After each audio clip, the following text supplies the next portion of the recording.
혹시나 이게 유튜브 보시는 분 고객이 있으면은 궁금하시면은 저희 우리 상단에 전화번호 있으니까 언제든 전화 주세요. 이게 춘천이 30만 춘천시 도시계획 새로 짠다.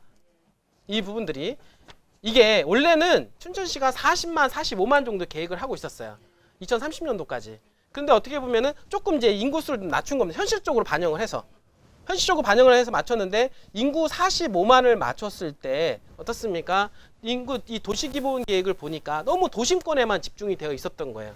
어디냐면 현재 강원도청하고 춘천시청하고 레고랜드 그 사이 근화동 일대 있잖아요. 거기에만 너무 집중적으로 도시계획이 잡혀져 있었던 부분들을 지역개발 균형 차원에서 춘천시에서도 조금 분산을 시켜야 되겠다 라는 차원에서 어떻게 보면은 이제 면 단위로 읍 단위로 조금 더 어떻습니까? 도시 기본 계획을 좀 확장해서 그려 나가겠다라고 하는 사실은 취지가 있어요. 그러니까 단순하게 보면 그러면은 면 단위, 읍 단위가 잘 되겠네 이렇게 생각할 수가 있죠. 그림만 그려보면은 이 의미는 잘 생각을 해보면 뭐냐면 도심권 안에 있었던 이러한 부분들을 개발을 확장을 하겠다는 뜻이에요. 이해가 돼요? 그러니까 춘천에 있는 지금 도심이라고 하는 근화동 일대의 그 중심권으로 해서 개발했던 모든 부분들을 어떻습니까? 도심권에서도 외부로 확장을 시켜서 인구를 어떻습니까? 분산시키겠다. 이런 취지로 여러분들이 해석을 하셔도 괜찮습니다. 이 부분들이. 자, 그러면은 어떻습니까? 그럼 춘천 안에서 지금까지 개발이 집중이 되었던 춘천 시내 쪽 있잖아요. 시내를 중심으로 해서 개발이 됐다라고 하면 앞으로 새로운 도시기본 계획은 춘천 도심권에서 좀 도심권 안에서도 밖으로 나가는 쪽으로. 자, 제가 일찍이 말씀드렸던 대로 춘천에서 우두동 일대 쪽 있잖아요. 위쪽으로는 지금 현재 아파트들이 별로 없어요. 인구가 많이 살지는 않습니다. 맞죠? 그러니까 이쪽으로 해서 도시계획이 많이 더 잡힐 가능성이 높고 아까도 얘기했던 대로 지금 현재 그 윗동네는 상업지가 없어요. 맞죠?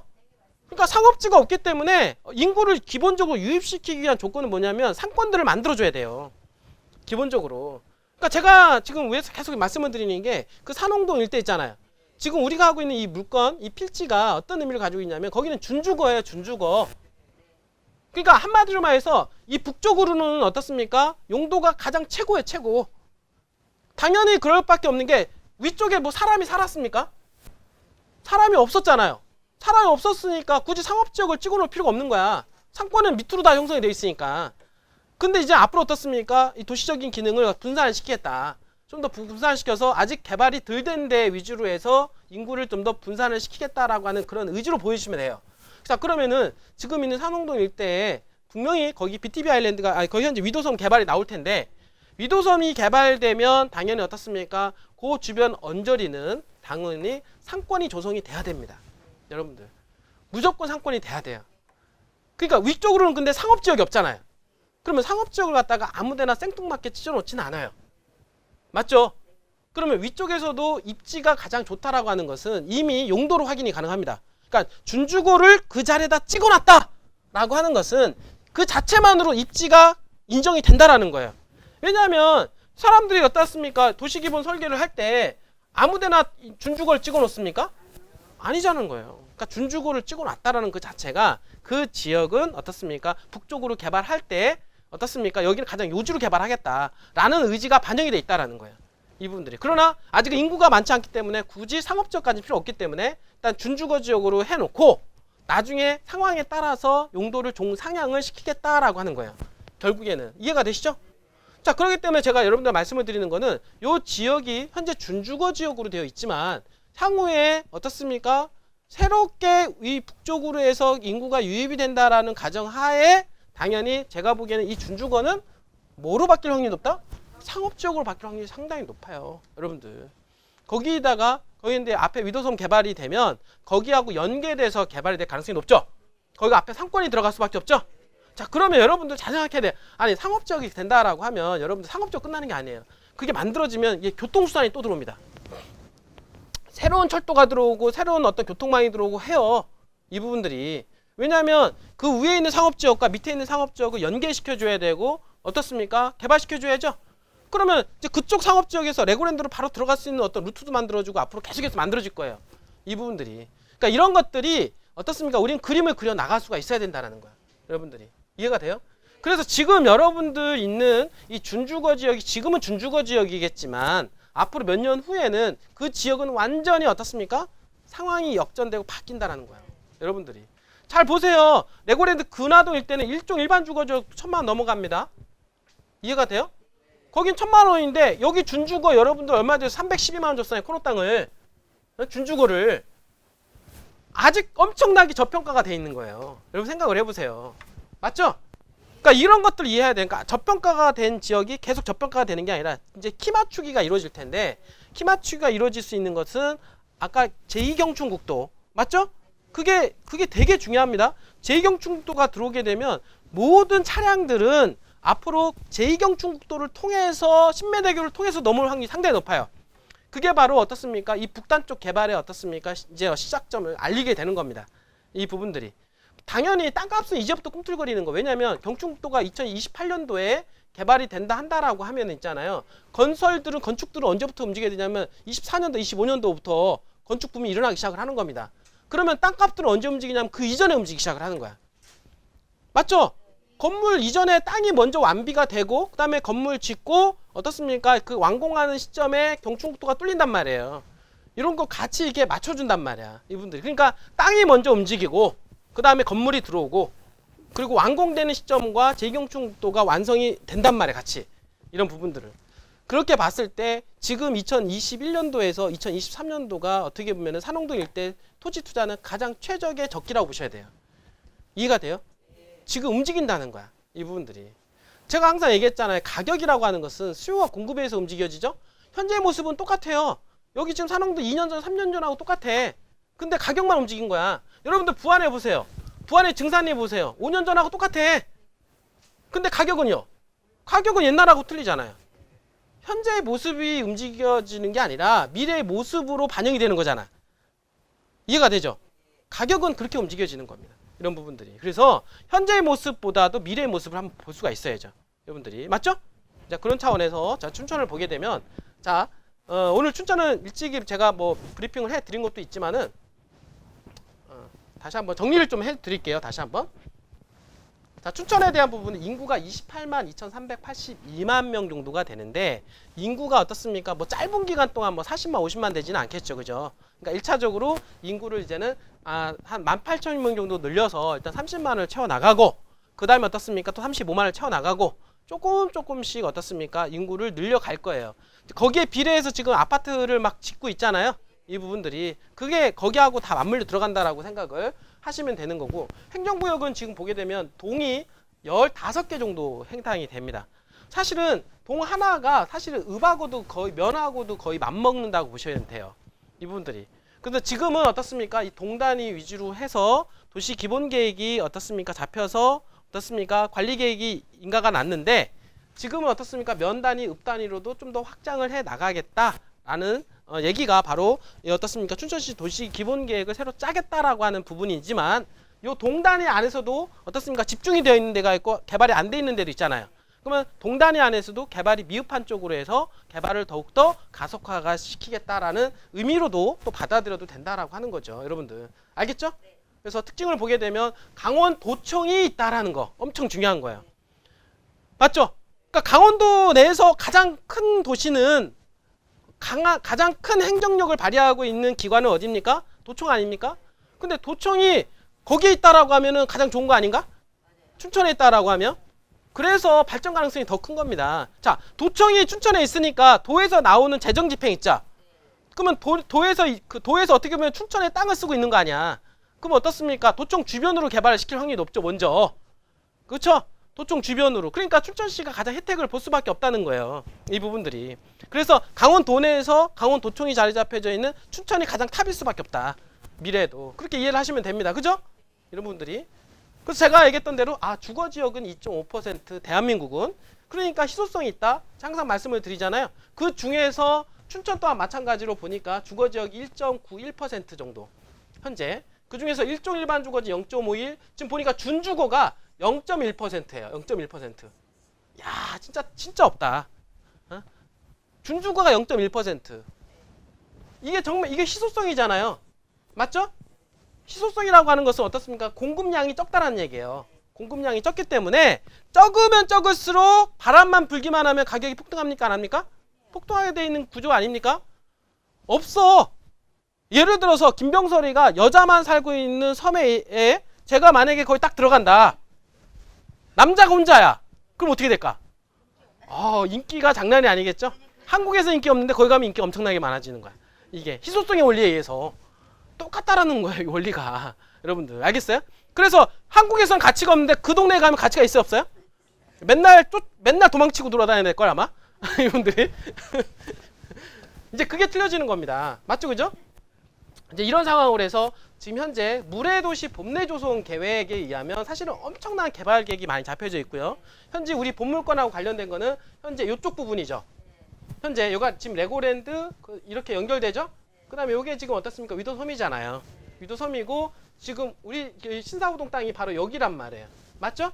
여기 있는 땅인데 지금 이게 제2경충도가 이렇게 들어가게 되면 춘천의 관문이 이쪽으로 이제는 바뀐다. 그러니까 여러분들, 그러니까 바뀌는 상황에서 춘천은 어떻습니까? 여기가 구시가지 어떻습니까? 확장이 되고 있는 상황이기 때문에 이쪽 윗동네는 지금 아직까지는 널널해요. 널널하기 때문에 도시개발 균형 차원에서 어떻습니까? 도시에 대한 개발 방향성을 어떻게 도시기본계획을 위쪽으로 조금 더 발전을 할 수 있게끔 짜겠다라는 얘기입니다. 점점 이해가 되죠?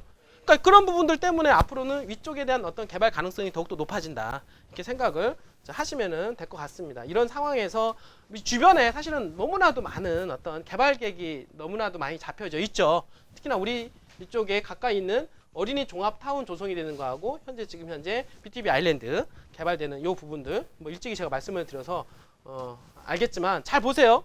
지금 보니까 자 제2경충도가 이렇게 해서 이렇게 타고 들어오게 되면 여기가 지금 어떻습니까? 이거 위도섬 개발이 될 것이고 당연히 이 다리는 이거밖에 없어요. 춘천 시내로 들어올 수 있는 길은 이렇게 들어가는 것밖에 없습니다. 맞죠? 그러니까 이렇게 들어가고 이렇게 들어가는 그래서 이 도로를 갖다가 현재 6차선, 4차선으로 쓰고 있는데 4차선을 6차선으로 확장을 해요. 앞으로 왜냐하면 인구 통행량이 많아질 것으로 예상을 하기 때문에 그렇습니다.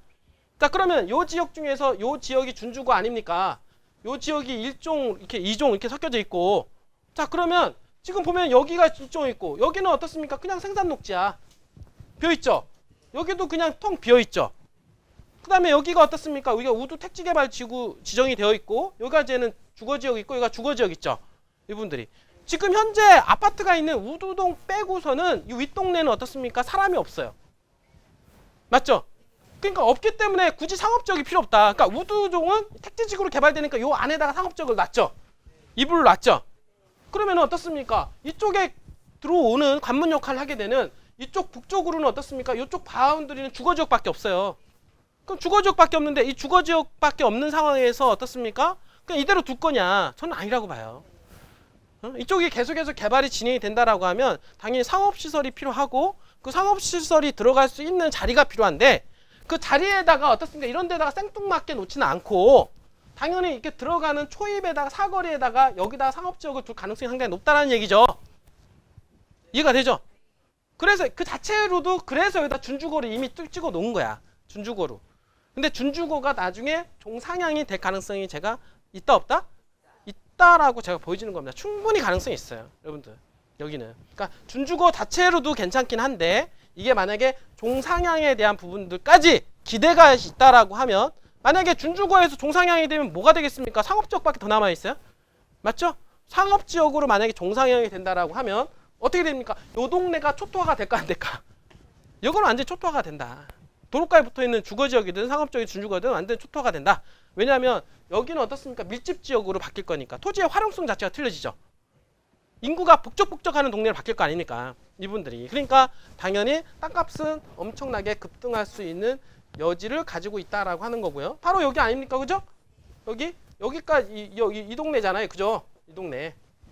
그러니까 여기가 현재 위도섬 개발이 되면 자 여기 딱 가면은 여기하고 요 폭만 하더라도 걸어서 1, 2분밖에 안 돼.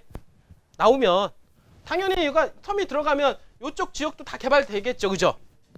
상당히 개발에 대한 색대권 들어가죠. 주거지역이라든지 이런 것들은 다 노란색 찍혀져 있는 것들 있잖아요. 다 바람이 부는 겁니다. 어쨌든 간에 요게 관건인데 요게 지금 제가 보기에는 레고랜드가 지금 어떻습니까? 이미 완공이 됐잖아요. 거의. 그 내년에 개장을 하잖아요. 개장을 하는 가운데 당연히 요거 지금 현재 개발할 수 있는 가능성이 상당히 높아지고 있어요. 지금 현재. 그런 어떤 가능성이 때문에 더 희망이 있기 때문에 땅값이 더 올라갈 수 있다라고 하는 거야. 이 부분들이 항상 기대치 있잖아요. 주가를 끌어올리는 건 기대치잖아요. 여기에 어떻습니까? 위도섬이 개발된다라고 하는 기대치가 항상 존재해 있단 말이에요. 이게 바로 옆에 있는 땅값을 올리는 요인이에요. 사실은. 맞죠? 그죠? 이 부분으로 작용할 수밖에 없다라는 거 여러분들이 이해하시면 되고요. 자, 이렇게 지금 현재 모양은 이렇게 이루어져 있고 레고랜드 되어 있고, 중요한 거는 이제는 가분할도 상황인데, 가분할도 상황에 현재 도로가 있죠. 맞죠? 그 다음에 이쪽에도 도로가 있어요. 이 부분들이 도로가 있는 상황에서 원래 필지를 조금 분할도를 좀 변경을 했어요. 그분들이 왜 변경을 했냐면 이렇게 적은 평수로도 모양새가 잘 나오는구나. 잘 보세요. 적은 평수로도 어떻습니까? 거의 정사각형 모양의 땅이 나오지 않나요? 그런데 나중에 뭐 준주거지 또는 상업지역으로 된다 하더라도 어떻습니까? 당연히 20평, 18평 안에 건물도 지을 수가 있어요. 잘 나옵니다. 요즘에 소형 필지가 인기예요. 이 부분들이. 그죠? 근데 지금 보니까 어떻습니까? 여기 1번을 보니까 1, 2, 3번을 보니까 자, 이게 준주거야. 준주거. 준주거가 차지하는 비중이 많이 있어요, 없어요? 높아. 상당히. 맞죠? 높죠? 이종 주거지역이긴 하지만 준주거가 절반 이상 차지한단 말이에요. 이 부분들이. 응? 그냥 이종이라서 보통 이종이 아니야, 이거는. 여러분들. 응? 그리고 18평, 20평, 30평이라고 하지만 어떻습니까? 다 정사각형 모양으로 정해져 있고 나중에 건축행위 하는 데 있어서 어떻습니까? 모양새가 잘 빠지게 되어 있죠. 이런 부분들이. 그러니까 소형 필지이지만 어떻습니까? 모양새가 너무 반듯해서 나중에 어떻습니까? 이게 황금성이 너무나도 좋을 것 같다. 그렇게 해서 18평, 20평, 30평으로 제가 쪼갰는데 그 이유는 뭐냐면 최소 분할 면적이 18평이에요. 주거지역은. 이해가 되죠? 그래서 18평으로 자른 거예요. 이렇게 했는데도 불구하고 땅 모양새가 길쭉하게 나오는 게 아니라 반듯하게 정말로 작은 땅을 가지고 요즘에 작은 땅을 통해서 협소주택 짓는 사람도 많아요. 협소주택 8평으로도 져. 8평으로도 집 올립니다. 이분들이. 그거에 비하면 있잖아요. 18평은 엄청 큰 집을 짓는 거야. 이분들이. 적은 병으로 어떻습니까? 엄청나게 2, 3, 4층까지 올릴 수 있는 이런 집도 지을 수가 있다 나중에. 거기에다가 어떻습니까? 여기는 세 필지하고 어떻습니까? 4번, 5번으로 나눠지죠? 이렇게 해서 이렇게 또 나누는데 요거는 어떻습니까? 올 주거지역 2종. 맞죠? 요거는 어떻습니까? 올 준주거예요. 저 사실 이게 욕심이 나요. 저는 이 부분도 욕심이 나. 이 부분도 욕심이 납니다. 이거 하나를 통해서 여러분 대대손손 어떻습니까? 쫙 이제 풀리지 않을까 이런 마음 드는데 어쨌든 간에 지금 이제 필지별로 1번, 2번, 3번, 4번, 5번 이렇게 해가지고 5필지 정도가 있고요. 이제 가격대별로 좀 차별화가 있죠? 차별화가 있고 하기 때문에 나름대로 위치라든지 이런 부분들은 거의 최상이다. 그러니까 여러분들이 이해를 하시면 될 것 같습니다. 알겠죠? 그리고 혹시나 이게 유튜브 보시는 분 고객이 있으면은 궁금하시면은 저희 상단에 전화번호 있으니까 언제든 전화 주세요.